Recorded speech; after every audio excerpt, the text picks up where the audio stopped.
Hello everyone, welcome back to Maths class, chapter 18, Statistics, the continued part of the exercise. Use the table given below to find what we need to find. Here in this problem, it is said that in question number 7, we need to find the actual class limit of the 4th class. Kindly observe the given frequency distribution over here. The class intervals are marked as 30 to 34, 35 to 39, 40 to 44 and so on. And the frequency is given as 7, 10, 12, 13, 8 and 4. By keeping this frequency distribution table, we need to answer the sub questions. Let us move on to the sub question. The first one, the actual class limits of the 4th class. What is the 4th class? 1, 2, 3, 4. The 4th class is 45 to 49. Here you can note down it is not continuous. That means to say the upper limit and lower limit will not coincide. In such cases, we will be finding out as continuous. So, how to make the class interval from non-continuous to continuous form, we will take it later. But only as a clue, I can just note down here, the 4th class limit is 45 to 49, and as it is not continuous, to make it as an actual class limit, we need to subtract 0.5 from the lower limit and we need to add 0.5 to the upper limit. So, the actual 4th class limit is 44.5 to 49.5. The next one, the class boundaries of the 6th class. It is similar like, what is the 6th class? 6th class is 55 to 59. Here also 55, for 55 subtract 0.5, for 59 add 0.5. Hence the class interval will be 54.5 to 59.5. We are going to deal with this topic in detail in future classes, children. If the given frequency distribution is not continuous, then whole class interval table should be converted into continuous. In such case, what we will do is, we will find out the difference between the upper limit and lower limit. In this case, if you find out here, 30 to 34, 35 to 39. So, 35 and 34, the difference is 1. So, 1 is the difference, that is taken as half of that. So, 0.5 will be subtracted to lower limit and 0.5 will be added to the upper limit. And the question number C, it is the class mark of the 3rd class. Class mark in the sense to find out the midpoint. So, what is 3rd class? 3rd class is 48 to 44. How to find out the class mark? 40 plus 44 by 2, hence it is 42. Similar way, the upper and lower limits of the 5th class. So, 5th class is 50 to 54, but they asked us to write upper limit first. Upper limit is 54 and lower limit is 50. Size of the 3rd class.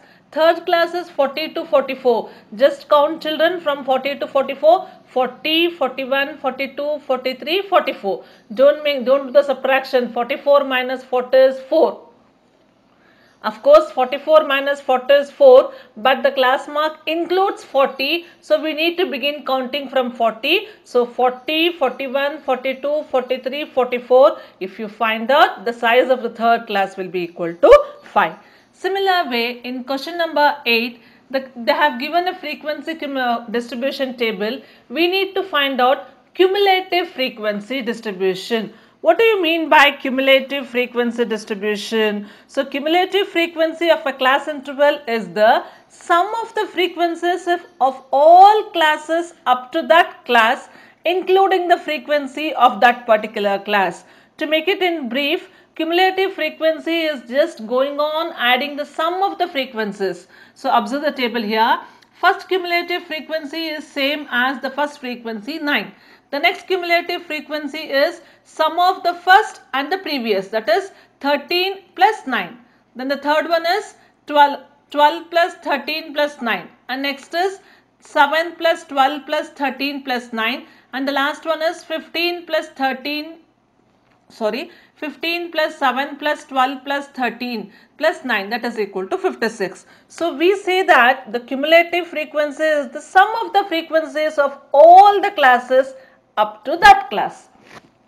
In other way, we can have a shortcut also. See, first frequency is 9, second frequency is 9 plus 13, that is 22. Fourth is 22, add the next frequency. 22 plus 12 is 34. 34 plus 7 is 41. 41 plus 15 is 56.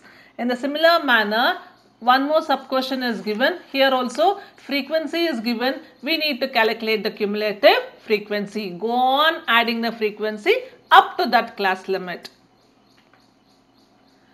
In question number 9, it is vice versa.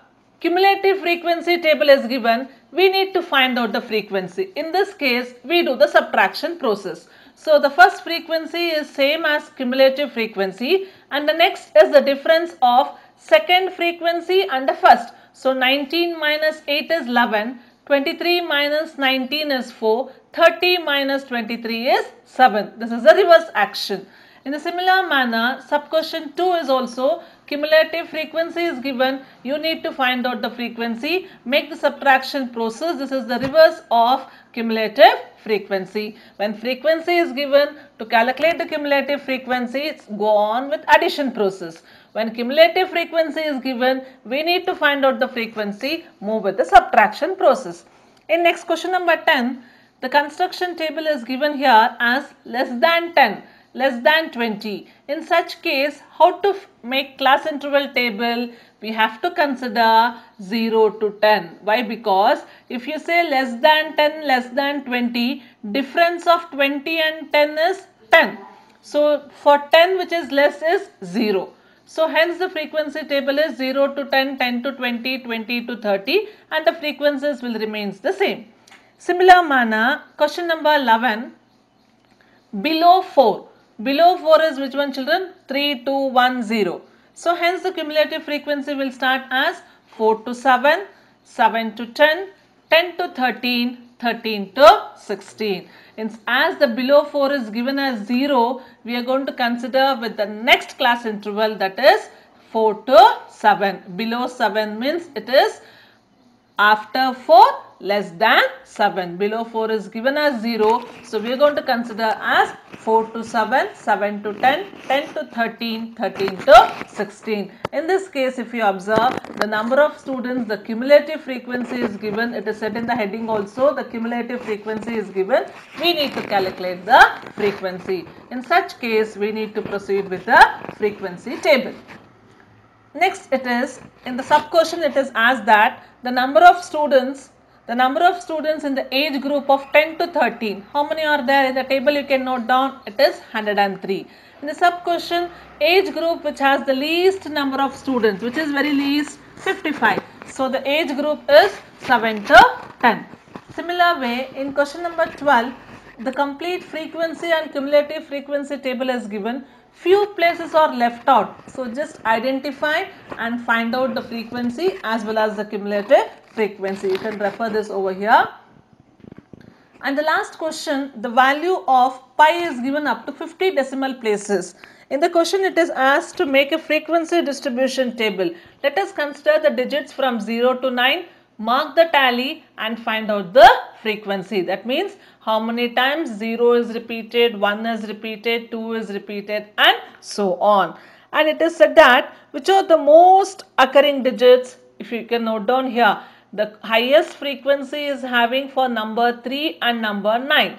Hence we can say that the digits 3 and 9 occurs most number of times, and which is least very much, the least frequency is 2. Hence we can say that 0 is the least occurring digits. By this we have completed this exercise, children. Thank you. Have a nice day.